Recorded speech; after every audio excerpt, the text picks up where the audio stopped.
What? నా వైఫ్‌ని చంపించింది మా ఇంట్లో ఉంటున్న మనోహరియా అని అమర్ ప్రశ్నిస్తూ ఉంటే, అవును సార్. అప్పట్లో మేము ఇన్వెస్టిగేషన్ చేశాం కదా! అదే తేలింది. మీతో చెప్దామని నేను మీ ఇంటికి కూడా వచ్చాను. కానీ మీ ఇంట్లో భాగ్య అనే ఆవిడ ఉంటుంది కదా! ఆవిడ చెప్పొద్దంటే నేను మీకు చెప్పలేదు సార్ అని అతను చెప్తూ ఉంటే, ఏంటి భాగ్య నాతో చెప్పొద్దని చెప్పిందా మీకు? ఏం మాట్లాడుతున్నారని అమర్ ప్రశ్నిస్తూ ఉంటాడు. అవును సార్ అని ఆ ఇన్స్‌పెక్టర్ అంతకుముందు జరిగిన సంఘటన చెప్తూ ఉంటే మనకి చూపిస్తూ ఉంటారు. ఏంటి మేడం, నేను సార్‌కి ఈ విషయం చెప్దామని వస్తే మీరెందుకు వద్దని అడ్డుకుంటున్నారు? ఏంటి విషయం అని ఇన్స్‌పెక్టర్ భాగ్యని అడుగుతూ ఉంటాడు. మాకింత పెద్ద లీడ్ దొరికితే సార్‌కి చెప్పకుండా ఎలా ఉంటాం మేడం అని ఇన్స్‌పెక్టర్ అంటే, ఎందుకంటే మనోహరి మా అక్కకి ప్రాణ స్నేహితురాలు. మనోహరి మీద మా ఆయనకి గౌరవం, అభిమానం ఉన్నాయి. మనోహరి ఒక కసాయి దానిలాగా ప్రాణాలు తీసే మనిషి అని ఆయనకి తెలిస్తే ఆయన భరించలేరు అని బాగి అంటే, అందుకని ఒక హంతకురాలిని మీ ఇంట్లోనే పెట్టుకొని నిజం చెప్పకుండా ఎలా ఉంటారని ఇన్స్‌పెక్టర్ ప్రశ్నిస్తూ ఉంటాడు. మా అక్క ప్రాణ స్నేహితురాలిని ఇంట్లోనే ఉండనిస్తానని ఆయన మా అక్కకి మాట ఇచ్చారు. అందుకే ఆ మాట నిలబడాలంటే మనోహరి మా ఇంట్లో ఉండాలి. ఆ విషయం తెలుసుకుంటే ఆయన అస్సలు జీర్ణించుకోలేరు అని బాగి అంటే, లేదు మేడం, అలాంటి వాళ్ళు ఇంట్లో ఉండటం మీకు, మీ కుటుంబానికి చాలా ప్రమాదం. పైగా ఇంట్లో పిల్లలు కూడా ఉన్నారని ఇన్స్‌పెక్టర్ అంటాడు. ఆయన్ని, పిల్లల్ని అందరిని నేను కాపాడుకుంటాను సార్. ఎవరికీ ఎలాంటి ప్రమాదం రాకుండా చూసుకునే బాధ్యత నాది. మనోహరి తన తప్పు తెలుసుకొని పడే వరకు ఎదురు చూస్తాను. దయచేసి అంతవరకు ఆయనకి చెప్పకండి అని బాగి వేడుకొని ఉంటుంది. ఇది సార్ జరిగింది. అలా బాగి మేడం చెప్పేసరికి నేను మీకు ఏమీ చెప్పకుండా వెనక్కి వచ్చేసి కేస్‌ని క్లోజ్ చేసేశాను. మీకు మనోహరి గారి మీద ఉన్న గౌరవం పోకూడదనే బాగి మేడం ఇలా చేశారు. ఇది సార్ జరిగిందని ఇన్స్‌పెక్టర్ చెప్పటంతో, ఎంత పని చేశావు బాగి. నువ్వు మీ అక్క కోసం మనోహర్‌ని క్షమించి వదిలేసావా? నాకు నిజం చెప్పొద్దని చెప్పావా? నిజం తెలుసుకున్న అమర్ దీర్ఘంగా ఆలోచిస్తూ బాధపడుతూ ఉంటాడు. మనోహరి ఇదంతా చెట్టుచాటు నుంచి వింటూ ఉంటుంది. మహర్షి, ఆ అమరేంద్రునికి నిజం తెలిసిపోయింది. ఈ రోజు కోసం నేను ఎప్పటినుంచో ఎదురు చూచుచున్నాను అని గుప్తా గారు అంటే, అమరేంద్రుని కంటే ముందుగా నువ్వే చాలా సంతోషించుచున్నావు. ఏమిటి గుప్తా అని నారదుడు అంటాడు. ఆ దుష్ట బాలిక చేసింది అంతా ఇంత కాదు మహర్షి. అసలు అవన్నీ చూసి నాకే చాలా కోపం వచ్చింది. కానీ మేమైతే శిక్ష వేయలేం కదా! పాపం తీరిన తర్వాతే కదా శిక్ష వేసేది. ఇప్పుడు అమరేంద్రుడు ఏమి శిక్ష వేస్తాడో ఏంటో అని గుప్తా గారు అంటే, నారదుడు నవ్వుతూ ఉంటాడు. ఏంటి మహర్షి ఎందుకు నవ్వుతున్నారు అంటే, ఆ దుష్ట బాలికకి ఇప్పుడు శిక్ష పడదా? ఈ అమరేంద్రుడు వేయడా అని గుప్తా గారు అంటారు. చూడు, పాపులనన్నింటినీ కూడా లెక్క కట్టి మీరు మీ యమధర్మరాజు ఇద్దరూ కూడా అన్ని శిక్షలు వేస్తూ ఉంటారు. ఇక్కడే శిక్ష పడాలని కోరుకుంటున్నావు. ఏమిటి విచిత్రగుప్త అని నారదుడు అంటే, అంటే ఇప్పుడు అమరేంద్రుడి చేతిలో ఈ బాలికకి శిక్ష పడదనే చెప్తున్నారా? అని గుప్తా గారు అంటే, తప్పు చేసిన వాళ్ళు కూడా శిక్ష తప్పించుకోవాలి అని కోరుకుంటూ ఉంటారు కదా! కాబట్టి అమరేంద్రుని విషయంలో ఆ మనోహరి బాలిక మరొక తప్పు చేయనున్నది అని నారదుడు చెప్తాడు. మరొక తప్పా? ఏమిటి మహర్షి అని గుప్తా గారు అంటే, అవును, చాలా పెద్ద తప్పిదం చేయబోతున్నదని నారదుడు చెప్తాడు. అమర్ దీర్ఘంగా ఆలోచిస్తూ ఇన్స్‌పెక్టర్‌తో ఇంకేమీ మాట్లాడకుండా ఆ మలుపురాయి దగ్గరికి నడుస్తూ వెళ్తూ ఉంటాడు. ఇదంతా గమనిస్తున్న డ్రైవర్, సార్ ఏంటి ఏదో ఆలోచిస్తూ వెళ్తున్నట్లున్నారు. ఇప్పుడు నేను వెళ్లి మాట్లాడితే డిస్టర్బ్ చేసినందుకు తిడతారేమోనని కారు ఎక్కి అతని పాటికి అతను పక్కకు వెళ్ళిపోతాడు.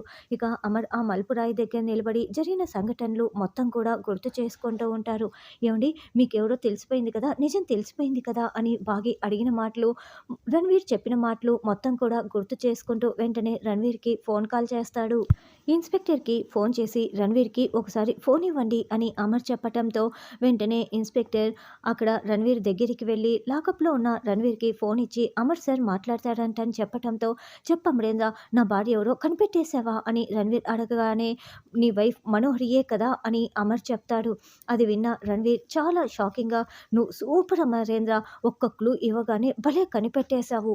యెస్, ఆ మనోహరియే నా భార్య, నా ఎక్స్ వైఫ్ అని రణ్వీర్ చెప్తాడు. నీ పక్కన ఉంటూనే నన్ను చాలా సార్లు కాపాడింది. ఇప్పుడు నా భార్య ఎవరో నువ్వు కనిపెట్టేసావు. నా కూతురు ఎవరో నేను తెలుసుకోవాలి. చెప్తావా అమరేంద్ర అని రణ్వీర్ అంటాడు. నేను నీ కూతురు ఎవరో చెప్పే ముందు నేను ఒక విషయం తెలుసుకోవాలి. మనోహరి ఎందుకు ఇదంతా చేసిందని అమర్ కోపంగా ప్రశ్నిస్తూ ఉంటే, అదేంటి అమరేంద్ర, అంత పెద్ద విషయాన్ని కనిపెట్టిన వాడివి ఇంత చిన్న లాజిక్ తెలుసుకోవటం లేదా నువ్వు? అని రణ్వీర్ అంటే, నాకు నీ నుంచి నిజం రావాలి అని అమర్ అంటాడు. Very simple. మనోహరికి నువ్వంటే చాలా ఇష్టం. నువ్వేమో మనోహర్‌ని పెళ్లి చేసుకోకుండా అరుంధతిని పెళ్లి చేసుకున్నావు. అప్పుడు మొదలైంది. అరుంధతి మీద పగ. మీకు పెళ్ళై పిల్లలు పుట్టిన తర్వాత కూడా మనోహరికి నీ మీద ప్రేమ చావలేదు. మనోహరి ఇష్టంగా నన్ను పెళ్లి చేసుకున్న ఏ రోజు నాపై ఇష్టం చూపించలేదు. ప్రేమ కూడా అస్సలు లేదు. నన్ను వదిలేసింది. నాతో బిడ్డను కని ఆ బిడ్డను కూడా వదిలేసింది. అక్కడికొచ్చి అరుంధతిని చంపేసింది. అరుంధతికి ఇచ్చిన మాట ప్రకారం మీ ఇంట్లో పాతుకుపోయింది. నాకు ఆస్తి కావాలంటే నా కూతురు ఎక్కడ ఉందో తెలియాలి. ఆ మనోహరికి కూడా నా కూతురు ఎక్కడ ఉందో తెలీదు. నేను నా కూతురు కోసమే మనోహరి లైఫ్‌లోకి మళ్ళీ వచ్చాను. తనకి అన్ని నిజాలు తెలిసినా కూడా నీ నుంచి నన్ను చాలా సార్లు కాపాడింది. ఇప్పుడు అర్థమైంది కదా నీకు మొత్తం కూడా? ఇప్పుడు చెప్పు నా కూతురు ఎక్కడుందో చెప్పు అమరేంద్ర అని రణవీర్ అంటే అమర్ ఫోన్ పెట్టేస్తాడు. రేయ్ అమరేంద్ర, నీకు కావాల్సింది చెప్పేశాను కదా! మొత్తం నిజాలు నువ్వు తెలుసుకున్నావు కదా! నా కూతురు ఎక్కడ ఉందో నువ్వు చెప్పవేంట్రా? నిన్ను చంపేస్తానురా అని ఫోన్‌లో అరుస్తూ ఉంటాడు. ఈ లోపలే అమర్ ఫోన్ పెట్టేసి ఉంటాడు. రేయ్ ఫోన్ ఇచ్చేసి నీ పని నువ్వు చూసుకోరా అని, లేకుంటే ఎన్‌కౌంటర్ చేసేస్తానని ఇన్స్‌పెక్టర్ వార్నింగ్ ఇస్తే, రేయ్ నన్నే ఎన్‌కౌంటర్ చేస్తావా? నేనెవరనుకుంటున్నావు? రణ్వీర్, రణ్వీర్ అని లాకప్‌లో ఉన్న రణ్వీర్ కేకలు పెడుతూ ఉంటే ఇన్స్‌పెక్టర్ అక్కడి నుంచి పక్కకు వెళ్తాడు. అరుంధతి ప్రాణ స్నేహితురాలని నిన్ను ఎంత నమ్మాను మనోహరి.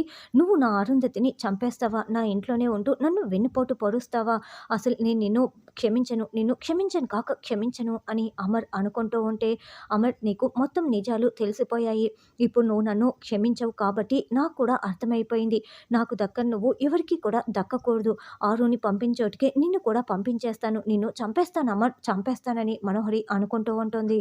వెంటనే మనోహరి కార్ డ్రైవ్ చేసుకుంటూ అమర్ని యాక్సిడెంట్ చేయడానికి చాలా స్పీడ్‌గా వస్తూ ఉంటే, అమరేమో మనోహరి తలుచుకుంటూ మండిపడుతూ ఉంటాడు.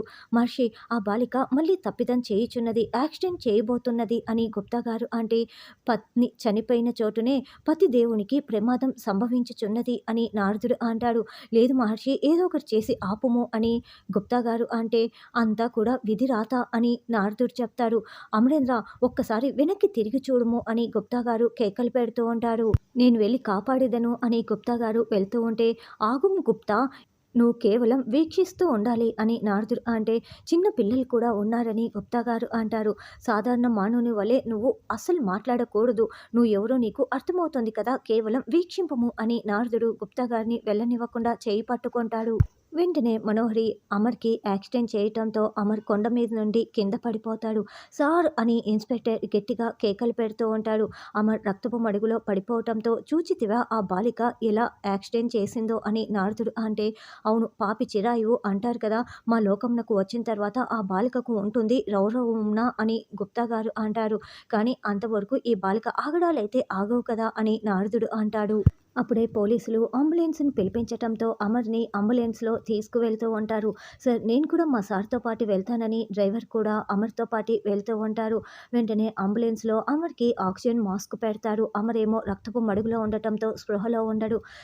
ఈ పోలీసులేంటి అమర్‌ని హాస్పిటల్‌కి తీసుకువెళ్తున్నారే అని మనోహరి టెన్షన్ పడుతూ చెట్టు చాటున నిలబడి చూస్తూ ఉంటుంది. నారద మహర్షి, మనం కూడా హాస్పిటల్‌కి వెళ్దాం పదండి. అక్కడ ఏం జరుగుతుందో చూద్దామని గుప్తా గారు అనడంతో, అవును ఈ కథ ఎటు మలుపు తిరుగుతుందో, ఆ జగన్నాథుడు ఎన్ని చిత్ర విచిత్రాల్ని చూపించనున్నాడో వీక్షిస్తాము పదండి అని నారదుడు కూడా అంటాడు. రాథోడ్ చాలా హుషారుగా కారు తుడుచుకుంటూ ఉంటే అప్పుడే ఎస్ఐ దగ్గర నుంచి ఫోన్ కాల్ వస్తుంది. కొడైకెనాల్ ఎస్ఐ నాకెందుకు కాల్ చేస్తున్నాడు అని, ఏంటి సార్ ఇలా కాల్ చేశారని అడగటంతో, మీకు ఒక బ్యాడ్ న్యూస్, అమరేంద్ర గారికి యాక్సిడెంట్ అయింది, లోయపై నుండి కింద పడిపోయాడని చెప్పటంతో, అయ్యో మా సార్కి యాక్సిడెంట్ అయిందా, లోయపై నుండి కింద పడిపోయాడా, ఇప్పుడు మా సార్కి ఏమీ కాలేదు కదా, చెప్పండి సేఫ్గానే ఉన్నారు కదా అని రాథోడ్ అడుగుతూ ఉంటే, స్పృహలో లేరు సార్, తలకి బలమైన గాయం అయింది, వెంటనే వచ్చేయండి అని చెప్పటంతో, అలాగే సార్ వస్తాము అని రాథోడ్ చాలా ఏడుస్తూ ఫోన్ పెట్టేస్తాడు.